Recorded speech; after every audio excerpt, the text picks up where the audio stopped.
Folks, welcome to another world building workshop. Today we're going to be discussing the 5-step encounter, and that's essentially the specifics of what could go into roleplay encounters, combat encounters, utility encounters, you name it. So we'll give it just a moment and then we'll get started. We'll make sure that we're up and running.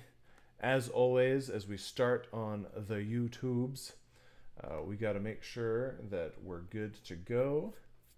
Let's see if I can see the stream. Yes. It looks like we're live. It looks like I can see the chat. Okay. Not for kids. Let's roll. We'll go ahead and bring Instagram in, and we'll get rocking and rolling. Welcome, folks, to another World Building Wednesday. Tonight we're going to be discussing the 5-step encounter, but we're going to be specifically building it around the Great Green Sea and what we've been doing so far over the last few episodes. So we'll give it just a couple of moments as people start to come in, and then we'll get started building a deadly encounter. Hey, James, it's good to have you back. For everybody who's getting onto the Instagram as we're getting started here, if you want to see the notes that we're taking, feel free to come on over to YouTube. We're streaming live on YouTube as well, and you'll be able to see everything that I write down. But at the end of the day, if you're not keeping track of that, then it really doesn't matter. You can feel free to discuss everything that we do in the chat, and we'll have a great time either way. So James, can you hear me? I just want to confirm that audio is good on YouTube. There have been times where we've had a hard time with that, and we'll make sure that we're good to go. So if you just give me a thumbs up, and we'll be ready to rock. All right, it's time to get started. Hey, we've got plenty of people here. Oh, thank you, Shadow Tamer. I'm talking fancy over here. Building workshop, we're just going to be discussing some of the tools that I use to make my worlds. So come on over, have a good time. Awesome. Thank you so much, James. I appreciate it. Okay, so as we get started, there's a variety of encounters that we could deal with, and that there are a variety of encounters that we do deal with as dungeon masters, as players, and I generally categorize them as quest encounters, as combat encounters, and as utility encounters. And that's just the verbiage that I use. But at the end of the day, you've probably heard them referred to in a number of ways, or you refer to them differently than I do.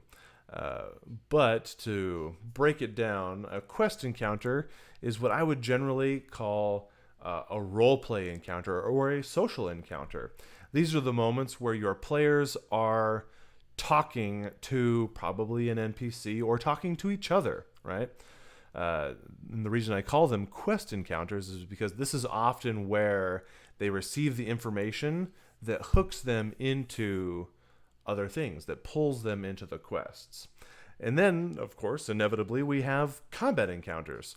And that is the Rock'em Sock'em Robots, let's roll some dice and slash some things and do the things, and combat happens. Combat ensues. Congratulations. That's pretty self-explanatory. And then we have what I call utility encounters. And for a lot, people would just call those puzzles.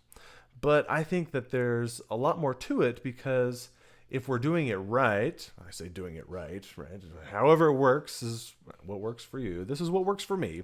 And if I'm doing it right, then a utility encounter is one in which it allows my players to use their skills and abilities, or perhaps things not even written on their paper, their character sheet. These are opportunities to get our players off of their character sheet and into the game, right? And rather than in the social encounter or the roleplay encounter, it's specifically to solve a problem, right? To utilize their skills and abilities to overcome a problem, right? And that right there, when we hear like the old tales of Gygax in Advanced Dungeons and Dragons, and oh yes, we'd have 10 encounters in an evening, and I think at my 5-hour session, like, man, we had like 2 combat encounters, a small one and a big one, and that's it. It's because we're thinking of them as combat encounters. An encounter can be anything. Anything where dice might be rolled is an encounter. And you should be having a bunch of encounters in an evening, just not all combat encounters. Or, as Chaos says, create new problems. Yes. So, let's go ahead and commence here as we begin to... So, over the last few weeks, we've been fleshing out the Bastion Iron Tree and the Great Green Sea and the Verdemar and all of those things. And now it's time to kind of build on the blocks that we've created and come up with a cool encounter, something for our players to do. And whenever I am building encounters, I build a lot of encounters generically. Meaning, what this means, generically speaking, I could pick up this encounter and drop it on my players at a moment's notice. Really, with minimal effort, I can take my players into a combat encounter or into a role-play encounter, and that it's how I do it. It helps me.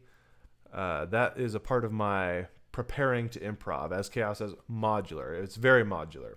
It's rather than here's my rigid plot that my players have to hold to.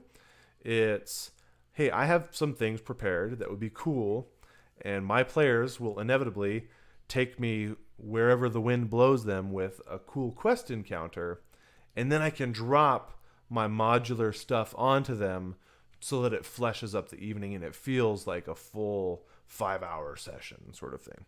And here's how I do that. The 5-step encounter. And the 5-step encounter, you hear it, the reason I call it the 5-step encounter is because it is so versatile, we need to stop referring to it as the 5-room dungeon. John 4, I think, is, in all of my research, is the father of the 5-room dungeon, right? Going back to like 2000 and something, like I think it's 2002 or 2004, at some design competition at a con. Is the first time we hear mention of the 5-room dungeon. And it's really just kind of a generic plot device. It's a very common thing that you encounter in literature that helps writers move us through a full and engaging evening. And most of my 5-step encounters could probably fill like a solid 3 hours. I would say take between 1 and 3 hours. And that, having a bunch of modular 1 and 3 hour things that I can just insert here, it is a huge relief on me as a dungeon master because I don't have to prepare as we go. It's because of how sandboxy that is. I can pull stuff out of my binder and say, oh yeah, this is a perfect moment for this cool temple that I made, the nondescript temple that they encounter, and ooh, yes, I actually have a temple. Or I can pull a 5-step encounter from a different campaign, from a different notebook, and bring it over and use that. And for everybody who's here on Instagram, I'm about to start writing on the paper. So Chaos says binder. I have 7 binders, 8 binders. And what that is it's just a 3-ring binder with a grid notebook in it and a bunch of sheet protectors. And with that, I am able to build a world. I build my world into that notebook and that binder. And that's how things go. And drama teacher, you're actually pretty much on it, right?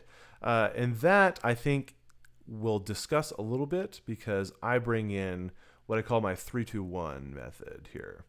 And the 3-2-1 method is specifically you need to have 3 scenes, 2 combats, and 1 meaningful roleplay. Roleplay happens all throughout the evening.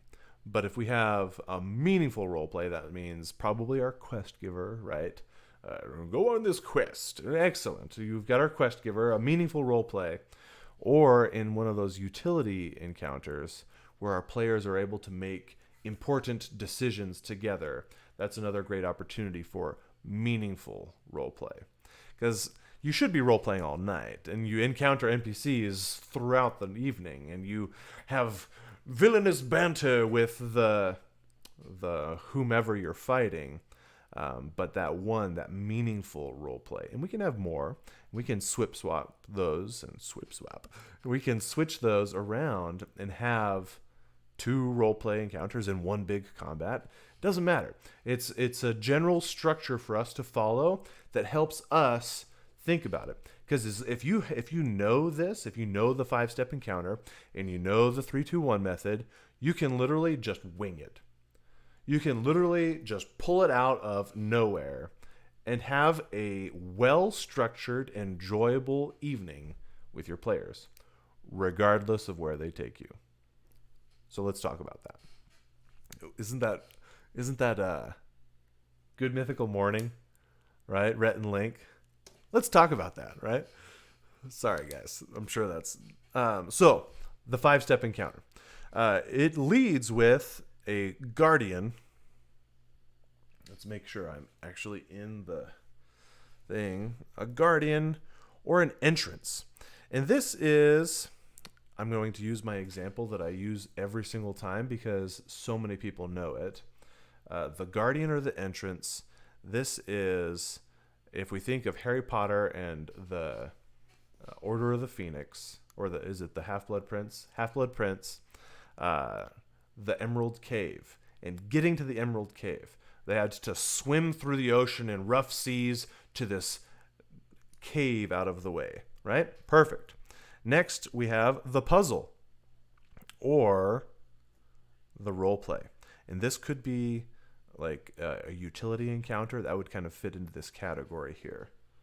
Hey, John, good to have you. This puzzle or role play really fits the description of the blood gate that Voldemort made, right? When Dumbledore is poking around this empty cave, and then like he cuts himself and offers blood on the wall, and then the gate and the door opens. That is a perfect example of a puzzle. They had to find the solution. How do we get in? Next is the setback. The setback, or the red herring. This is the opportunity to really toss your players that utility problem. Shadow Tamer, it was good having you. Have a good night. That setback is the lake. Ooh, our goal is in the middle of a lake, but we can't disturb the water because there's things in it. How do we get there, right? And then we have the climax. The climax is Dumbledore's consumption of the potion, the Emerald Potion. It wasn't a combat encounter. It's not fighting the Fury at the end of that. The climax of this scene is what's on the cover of the book. It's Dumbledore's consumption of the potion, the torment, the psychological torment that he has to go through, reliving the horrible things of his past. That is absolute roleplay gold. Imagine your players in that scene. If you could create that moment for them as they relive. Imagine asking your players, hey, relive a horrific moment of your life. Roleplay gold. Do that. I'd love to hear about it. But that's the climax. This could be a big combat scene. Your call. It's whatever fits your story, right? And then, of course, we have the twist and the reward. And I would often encourage them to be kind of the same thing. Because this, in our Harry Potter example, is it's the locket. And it's realizing that the locket is a false locket. This isn't even what we came for. We went through all of that just to receive this clue, some initials that are not helpful right now.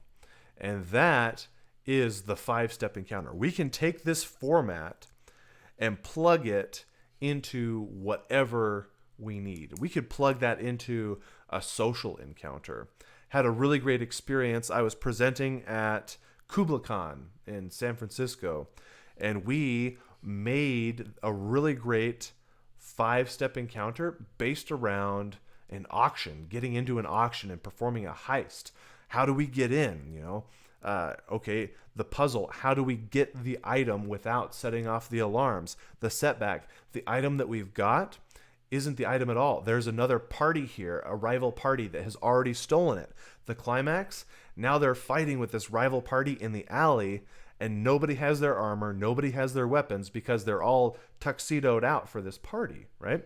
And the twist, who knows? Whatever you need to do, this is a great tool. The twist is how we drop a secret, the initials on the locket, right? That secret that we use to hook them into the next 5-step encounter, right? And then the 3, 2, 1, I'll put that over here too. The hook. Let me put that on here real quick. Perfect. Once again, if you're on Instagram and you want to see the notes that I'm writing, please come over to YouTube, follow my bio link, and you'll be able to see everything that we're writing down. But I love how active the chat is on Instagram, so feel free to help me however you can. But the 3, 2, 1 is, once again, the 3 scenes. You need 3 descriptive scenes. Okay. You need 2 combats, and you could swap the 2 and the 1 here, and 1 role play. Okay. And we can see how the 3, 2, 1 fits perfectly into the 5-step encounter, right? It's probably this role play that hooked us into the 5-step encounter. If we used a guardian and the combat climax, there's our 2 combats, right? Scene 1 was the role play. Scene 2 is getting into the temple. Scene 3 is the temple, right? Boom. By having a knowledge of both of these kind of formulas, you automatically have all the tools that you need to literally make stuff up on the fly. So I think I saw a question. Nope. Okay. Excellent. Okay, so now I've explained all this. Let's actually go ahead and make one for the Great Green Sea. And for everyone that has been following along, you know that the Great Green Sea is this ocean-sized forest that is as tall as the ocean is deep. These absolutely huge megafauna trees that are there for who knows what reason.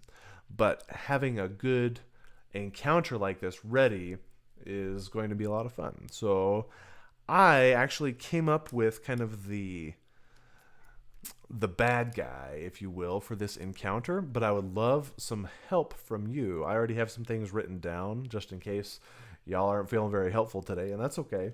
But I have some ideas written down, but I wanted to design an encounter. Actually, here's a good note for us. In the 5-step encounter, we generally make an encounter based around the climax, right? So based around a villain, based around whomever. Stronghold, that's actually really clever. 20,000 Leagues Under the Sea, I like that. Or we build our encounters based around the twist, what we need to accomplish, or what we need to use to hook our players in, or back in, I should say, to our plot, right? So for this, I am definitely going off of the climax here. Kishik after the Wookiees. Yeah, so the creature that I wanted to poke around at today is actually the Displacer Beast. Because D&D Vanilla Displacer Beast is disappointing. I don't know how many of you have actually paused to take a look at the Displacer Beast, 5th edition. It's boring. It's a CR3 beast, monstrosity, and it's just boring. A spooky sea turtle who lures the group inside. I actually like the idea, though, of like moving islands that move around the Great Green Sea. So I think I'm going to write that down, Bumblebee, I should say. so that I don't forget that. The floating turtle islands. Ooh, absolutely titanic dragon turtles, just like lurking through the forest with entire ecosystems on their back. That would be a lot of fun. Floating turtles. All right. So let's start here by talking about the Displacer Beast, right? Because I'm building this encounter based around a creature. And so that means that you probably have an idea of what it is, right? Or what you want to do. I'm going to have to swamps for them turtles. And so let's talk about the Displacer Beast. So generic Displacer, CR3. And that is insufficient, folks. That is inadequate for our needs. Now, you could generally just toss the Displacer Beast at your players, and that would be fine. Like, they would have a party, 4 players at level 3 would have an enjoyable encounter. But this CR3, no, we need to bump this up to a CR7 creature here. So how do we do that? The way that I think of it is I like to just kind of average the AC and the health points of other CR7 things. That way I know I'm in the ballpark at least. But the abilities is where the CR really changes here, right? Because that CR, so we're looking at something that's essentially 4 levels, monster levels higher. They can jump through the trees like panthers, or they have a pack. So a pack of Displacer Beasts could be a lot of fun. But I think I'm going to go with a huge Displacer Beast. We're going to come up with a big mama. What's the theme of the corruption machine? Alchemy, undead, cosmic, draconic, right? We could kind of go with something has made this Displacer Beast, right? But I think we're gonna keep it a wild creature, something that the players would encounter in the wild, unknowing. And so let's take a look at the stats real quick of the Displacer, right? So the original Displacer is AC 13, HP 85. So that's pretty tanky for a CR3. D&D wants you to just sit around and hit it, which doesn't make much sense. The reason it's so low is because of its avoidance ability and its displacement ability, right? You have disadvantage to hit it. If it can save for half, it saves for 0, that rogue ability, right? And so it gives it a big old HP pool so this encounter can keep moving, but the AC is low so that you can actually hit it at CR3. Folks, that's unacceptable, right? We need to bump this up into young dragon territory. I don't know about 10d10 plus 30, but we're definitely going to go into AC 17 and HP 120. Okay, so not that much more tanky. We want a quick ambush encounter. This is going to either hit and win, or it's going to hit and not do well and it's going to leave. Okay,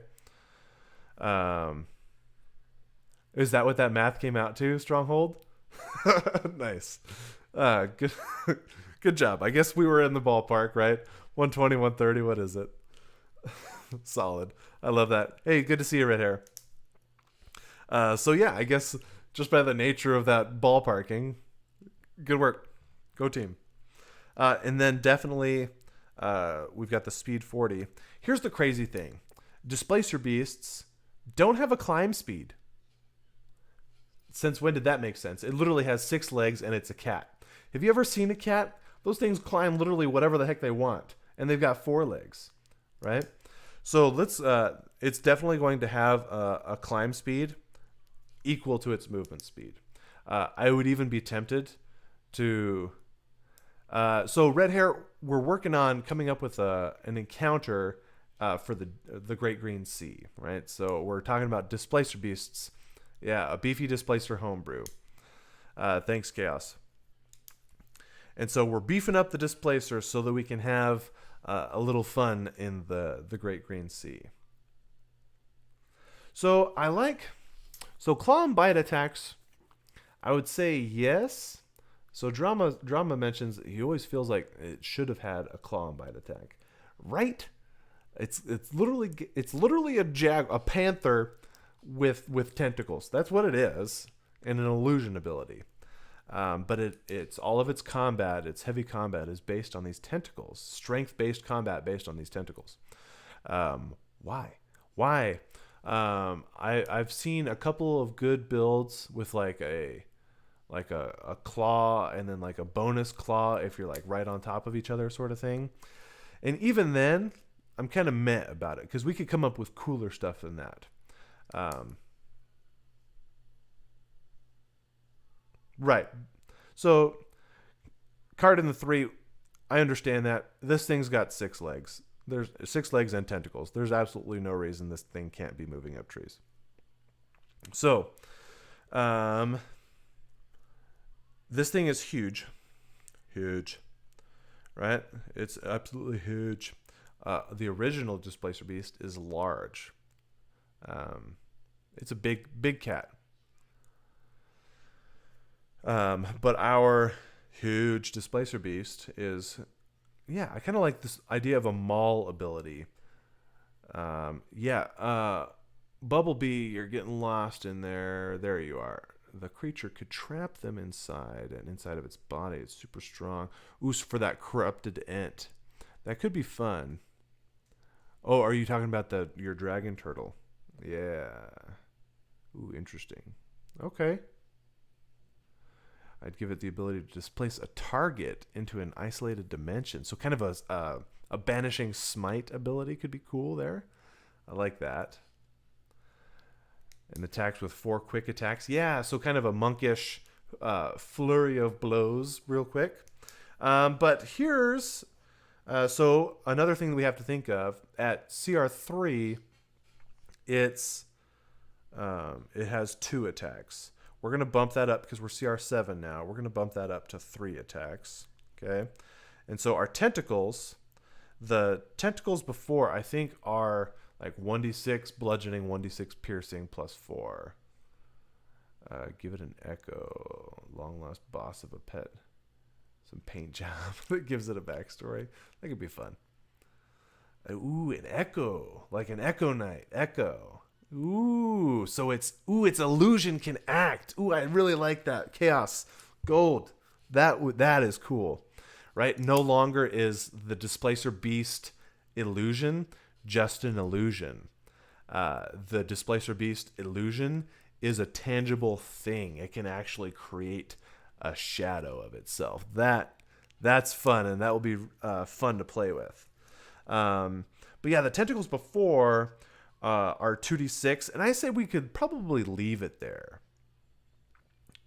We could probably leave those tentacles it's like a +7, 2d6 plus 4, right? And that's the formula for the damage, for the hit and damage.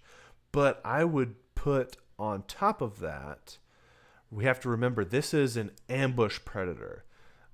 It's a highly intelligent, a maniacally intelligent ambush predator. And so I would probably give it like some sort of like psionic stun ability too, right? So because yes, the illusion helps with that, but being able to like mentally project or psionically stun a target, and so maybe these tentacles could be kind of a part of that. And so if you get hit with the tentacle, yeah, you take this minimal damage, especially at level 7. I mean, what's 10 damage? That's nothing. But toss like a DC 14, maybe an intelligence save because it's psionic, or be stunned for the round sort of thing.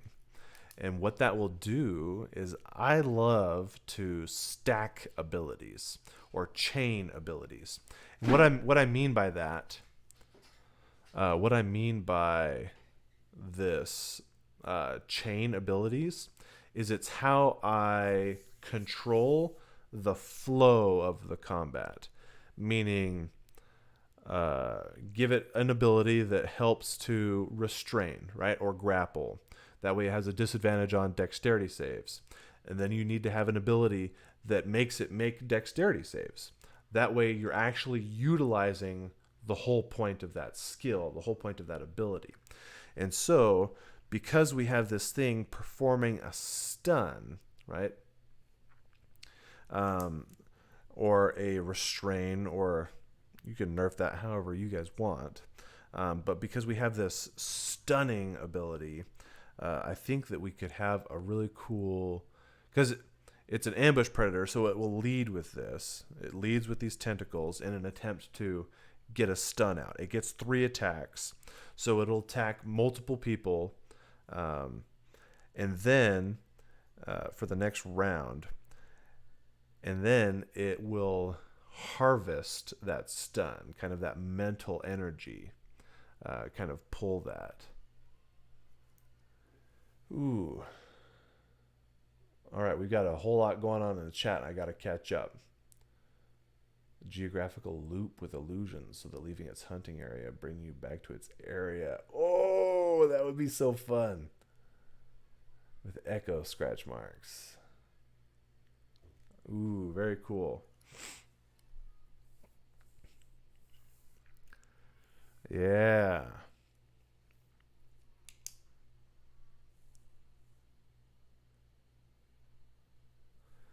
So,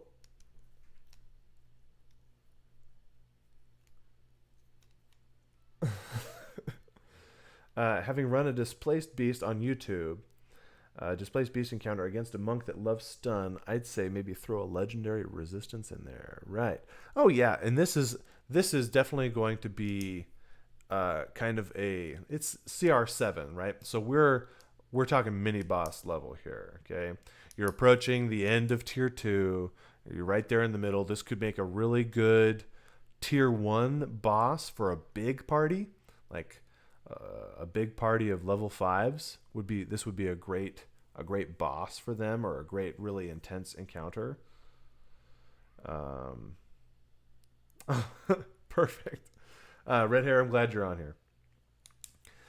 Yeah, so that would be a great opportunity there to okay, so let's talk about this this looping illusion ability. How do we quantify that? How do we make that into an ability and not just an idea? Pull them into a dream. Ooh, I like the dream idea. I feel like we need to center ourselves a little more into its illusion magic, right? Because it's able to create this illusory self, we might need to focus more on the creation of these illusions, right? But this is all just about our climactic moment here. We're coming up with cool abilities. Because remember, whenever we're building a climax, there's 3 things that we need. We need them. Please, we need them. We need I need to not move that too much. We need a movement ability. Okay. We need a unique power. Okay, a unique power. And we need a roleplay opportunity. Oh, and then we need mapping. Okay. Yeah, so that might be cool. So Red Hair on YouTube mentions a hallucinatory terrain. Maybe like we could mess around with some lair actions and kind of drop like illusory labyrinth on them or something like that. And that would be a really great lead-in with the Guardian entrance roleplay moments here, right? Oh yeah, you think that you're in this place, and then suddenly you're in a different place, and it's a scary place, and it's a deadly place, when really you haven't moved anywhere, because you are being almost mind flayed, almost harvested by this Displacer Beast. And so I think we need a good name for our upgraded Displacer Beast. So the Displacer actually sources. It's kind of an idea that comes from Van Vogt in like 1939, Black Destroyer, a book by Van Vogt, where there's kind of the psionic power cat creature with these tentacles and stuff. Um, and so I think the book is called Black Destroyer, actually. Which might be a good like one-shot encounter name sort of thing, hunting the Black Destroyer. Um, but I also have a cat species in a sci-fi game that I've made called the Kreiker, which might be another good opportunity there. So, what do you guys think? Black Destroyer, the Displacer Hulk. Ooh, that could be good. That could be good. Displacer Hulk. I don't want to get too much into like Hulk because that just implies that it's it's just bigger. It's the inescapable death. That's definitely like every sailor's nightmare, right? When they're sitting around at the end of a long day and they're discussing, tales of the Great Green Sea, the inescapable nightmare, right? And they're having their talks about the things on the surface. Yes, I knew Puss in Roots. Thanks, Stronghold. Well, it is a cat in the trees, I suppose. Puss in Roots. But let's just hold to like Black Destroyer for now. We'll hold to that. It is the inescapable death, the Black Destroyer. Yes, the Black Destroyer. So I need to write down illusory terrain lair action. Could be good. Mess around with that. Right? And that lair action is probably going to be our primary source for our Guardian entrance puzzle roleplay from the first 2 steps of our 5-step encounter, right? So let's come up. We've got a good basis here. We can toy around with it a little bit more. We need to keep moving though. So we need a reason, right? How did they encounter this Displacer Hulk, this inescapable death, the Black Destroyer? What have they encountered?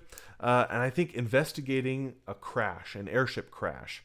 Why on earth are you deep enough in the forest that you would encounter a huge Displacer Beast? The only reason for that is promise of big money, right? A big payoff. And so having some sort of fallen airship would be primo here. The Leanna Rose says, this concept reminds me of the Spider-Man movie where the villain uses hallucination to mess with Spider-Man. Is that, are we thinking of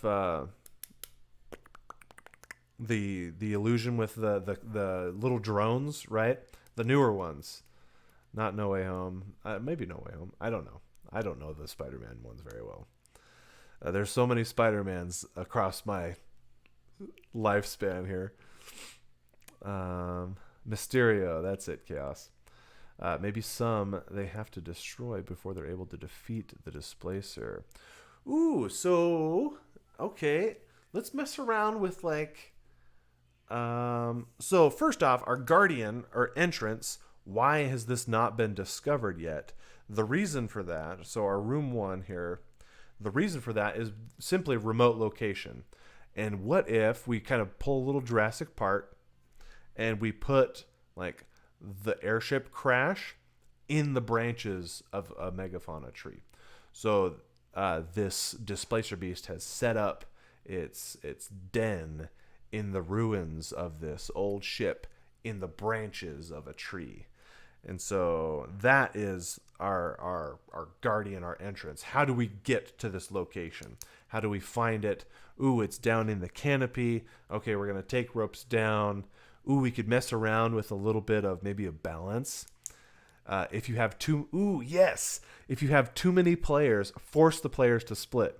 If you have too many players on a certain side of the board, the ship, it starts to tilt, and everybody can feel this wreckage tilting on a bow of this, the bow of the bow, as this wreckage starts to tilt, and so players have to deliberately like, nope, stay over there as the ship begins to tilt. That would actually be a really fun puzzle aspect of this encounter. Very fun. Yes, the tilting, the teeter-totter wreckage. That would be cool. And what a fun dynamic board for all you terrain people. Imagine like actually building something that could terrain. That would be fun. Oh yeah, definitely. I would pull. So when we think of villain types, when we think of the villain archetypes here, this is not, though it's highly intelligent because of its CR7. It definitely has an intelligence of 12 or higher. No way around it. But because of think of the archetypes here, we're definitely in like the beast alien sort of vibe, right? You are being hunted, and we need to help our players feel like they're being hunted, right? They're on the ship. You're just like, oh yeah, fun, everyone's having a good time, as the terrain is literally moving underneath them, and oh yeah, watch out, the ship moves. And then like they realize like, hey, didn't we have like 3 NPCs with us? And oh yeah, everyone roll perception, and nobody gets it. And it's like, yeah, it's, you think that they must have gone below decks, and then you go below decks and there's just like body parts strewn everywhere, and that's the moment you realize like, oh no, this is not good.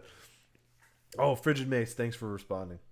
But yeah, that would be fun. Make creaking noises that make them cautious. Yeah.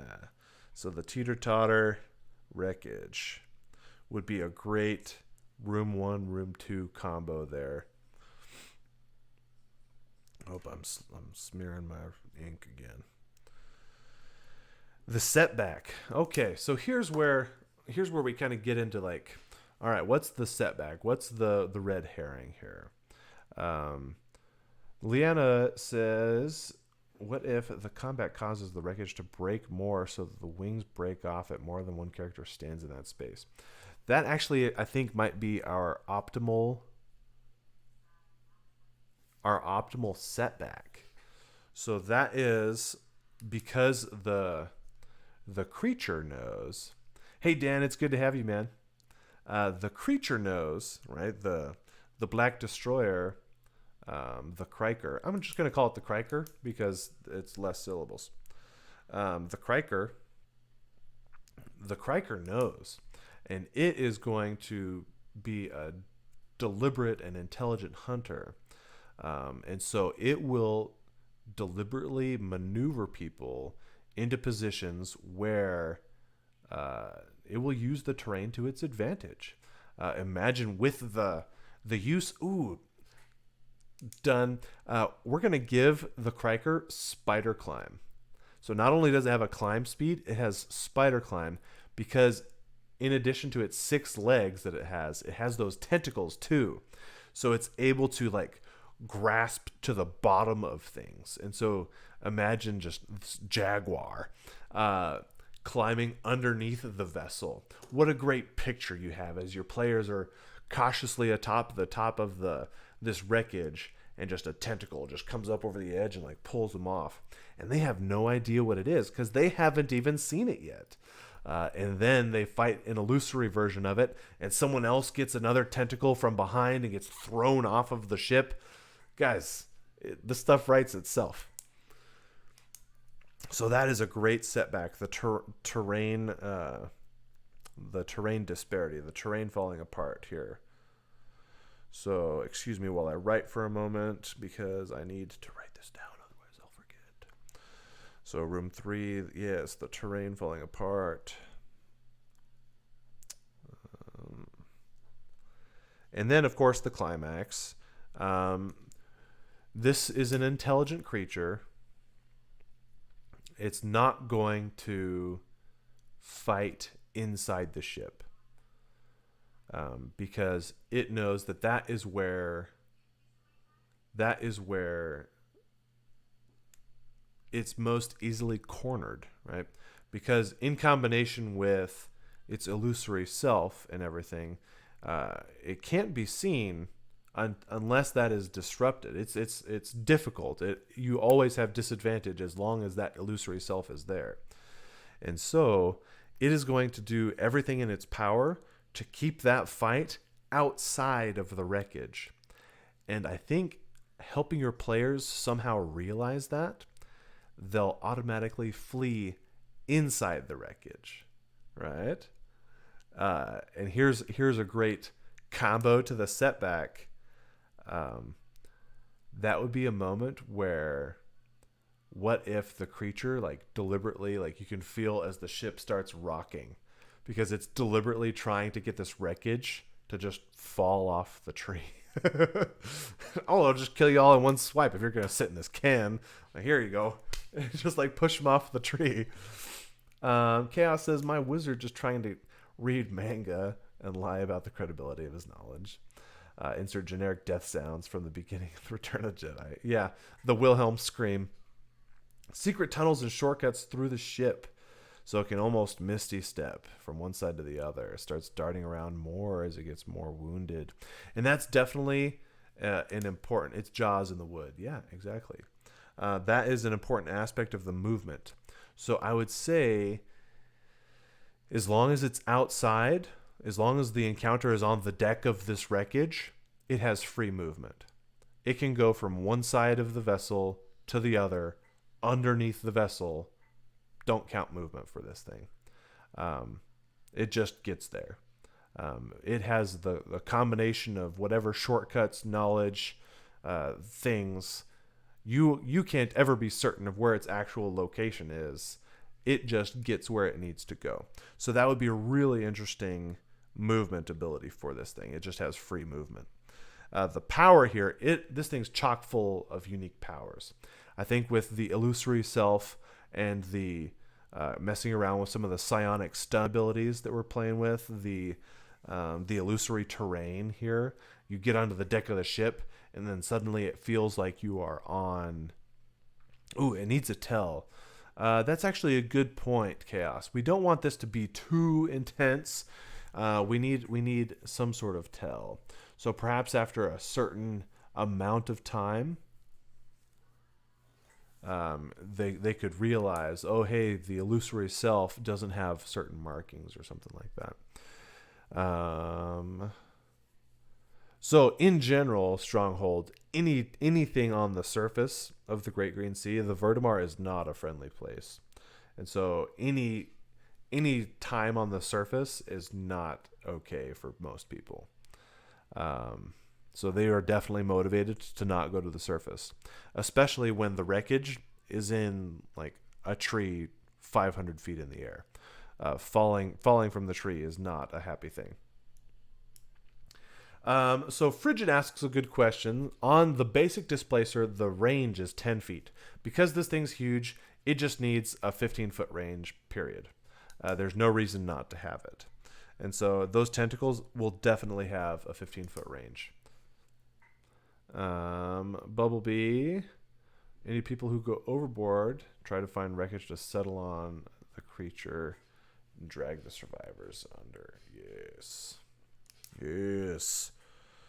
And this is all room 4. So the climax. So roleplay. Here is the unique thing here. We don't have an opportunity for... Give me some... Here's our opportunity for villainous banter, right? It's the Megamind moment where he's fighting Titan. And he's like, yeah, here's where you banter with me. And Titan just yells nondescriptly at him. We generally would prepare a couple of voice lines or something for our roleplay players, because this scene 4 is probably taken a couple of hours because that's combat. So how can we get our role players into it? How can we get our players to enjoy the roleplay moments here? And we have to present them with little puzzles. Remember, those role-play encounters, those quest encounters, we have to give them little things for their personal character to do, right? And you'll see that. A great tool for us to do that with is the Campfire. That way everybody has a reason to be here. So if this was a one-shot, you have all your players introduce themselves, and then they need to give 1 or 2 sentences about how they know someone else at the table. And what that does is it instantly ties the team together. There's a reason I'm here. I'm not just some edgelord, and I'm not going to talk to anybody because of whatever. That's cool. You don't want to talk to anybody, that's fine. You don't want to roleplay, that's cool. But someone needs a connection to you. That way you have an emotional connection to the team, and you are invested in the team. And what that will do for our players is it gives them the opportunity to roleplay together. That way we don't have to provide that roleplay, because we're a beast. We're playing a beast. There's nothing about a nondescript roar that our players can roleplay with. But our players, when they're encountering puzzles, or someone is dangling from the edge of the vessel and you slide across the deck and you're holding them by the hand, you can have an opportunity for hey, as you rolled your nat 1 and you're about to slip from their fingers, what do you say to them? And you look at that player, and that player realizes, like, I'm about to fall to my death, and he says something super cool and from the heart and pertinent to the party, and then suddenly that player takes a level of vengeance paladin because they have to avenge their friend, because that role play was there together. Gorgeous. I love it. Okay. And then the twist. A really cruel twist here. I'm sorry, guys. You are chatting so much. I wish I had a moderator. You guys are chatting so much in the Instagram that I can't keep up with everything that you're saying. It's like I'll say like 2 sentences and like 5 things have gone by. So I really appreciate you being here. If you could, I really would love to have you guys on YouTube, because my chat box is so much bigger. And I can see it right there. So please come on by. So John on YouTube actually mentioned something. Could the beast have henchmen? Maybe like we could toss in a couple of 1 or 2 of like the beast's children sort of thing. A couple of smaller displacers. Find the map. Yes. So find the map. That is definitely talking about like rewards and twists and things. And so a really cruel twist is they get here and there's nothing here. Right? Hey, Justice. Good to have you on YouTube. Yeah, that cruel twist would be you arrive, you fight this thing, it killed half the party, and then there was no treasure. Hey, Chaos, it was good to have you, man. Thanks for playing. But a good reward would be you find treasure, and in the treasure, you find the twist, that secret, that hook into the next quest. Hey, Frontman Militia. Thank you. I appreciate that. So, yeah, that providing a map would be a great thing. A specific piece of loot that no one knew about. The dude that gave them. Yeah. So I actually... Thank you, Spencer. That's actually really helpful. And I've really enjoyed doing that. What that does is it can provide a unique amount of conflict and role play. It can provide a unique amount of conflict and role play between players. And that use of, oh yeah, here's a secret for you. That secret specifically for them. First off, that helps the player feel very invested. Talk about engagement, investment in the game, because they have a secret. So Leanna mentions a sadistic side of me loves providing a small magic item that would have been super useful in the encounter. Diabolical. Just gone. But then the satisfaction to see a creative use of it later is awesome. That would be very... That's... Leanna, don't give me ideas. Awesome. Hey, Eloquin, good to have you back. But yeah, that is diabolical, but a kind of a fun nod to a tip of the hat, if you will, to their success. They've succeeded in completing that quest, and that's fun and awesome. And here is a pair of goggles, some true seeing goggles, 15-foot true seeing, and it would have avoided the entire illusory self altogether. That would have been prime. But yeah, that little secret, hey, you need to find this. I've once run a session where I had 7 players at the table. 7 players at the table, and they all had separate goals the entire session, to the degree of, hey, make sure the ritual is completed. Make sure the ritual is completed, but you need to get the item that is completed with it. You need to sabotage the ritual at all costs. You need to kill this person. You need to find out who this person is and then kill them. And so all 7 of the players had different goals, and I didn't have a big bad guy. The climax, I did not have a climax planned. Yeah, that secret creates I didn't have a climax planned. They were the climax. The moment that they stumbled upon the ritual, and one of the players is like, I cast Tiny Hut right here, and like, I'm protecting the ritual. And then other players are like, wait a second, what are you doing? Like, don't do that. I need to destroy the ritual. And suddenly, like, people were stabbing each other, and spells were flying, and someone's invisible and stabbing someone else, and it went off. And so it's very rare that I'm cool with PvP, but that was a absolutely gold PvP session that was so fun and so memorable, and we still talk about it years later. So sometimes there's a moment for it, but that all sourced from those little secrets there. So anyways, everybody, we are out of time. Once again, it has been an hour. That concludes this episode. Secrets make for great twists. Don't forget that. The whole point here. But hopefully this helped the 5-step encounter. You can apply this to any encounter, not just your big combat encounters.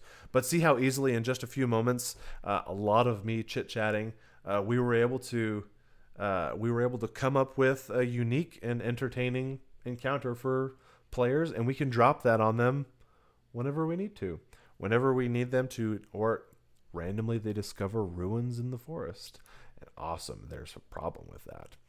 There's the Displacer Hulk, the Black Destroyer, the Kreiker itself. It's upon us, lads. Run for your lives. We're all gonna die. Anyways, everybody, I'm really glad that you're here. I had a great time, and I hope that you did too. I hope that this helps. If you have any questions, feel free to message me on Instagram at any time. I'm always willing to have a discussion about Dungeons and Dragons. And as always, take care of your players.